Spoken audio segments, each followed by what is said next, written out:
தண்ணி எடுத்துக்கங்க. அத தோசைக்கல்ல ஊத்தி அதுக்குன்னு வழக்கமா ஒரு விளக்கமாறு வச்சிருப்பீங்கல்ல? ஆமாங்க. அத அடிப்பக்கமா திருப்பி சரிங்க.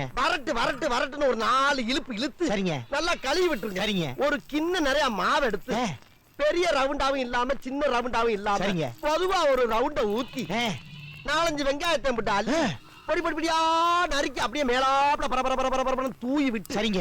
ஒரு நீளமான கேரட் எடுத்து அதையும் பொடி பொடியா நறுக்கி சரிங்க. அப்படியே மேலாப்ல பரபர தூவி விட்டு சரிங்க. ஒரு 16 கரண்டி நெய் எடுத்து சரிங்க. அதுல 6 கரண்டி நெய்ய உள் சைடு அப்படியே லேசா விளாவி விட்டு சரிங்க. 10 கரண்டி நெய்ய தோசைக்கு வெளி சைடு அப்படியே மேலாப்ல விளாவி விட்டு சரிங்க.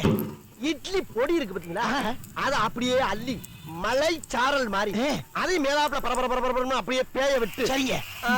பொத்துனாப்ல அப்படி ஒரு பரட்டு இப்படி ஒரு பரட்டு அப்படி பரட்டி விட்டு அப்படியே ரெட்டி கலர்ல முருக விட்டு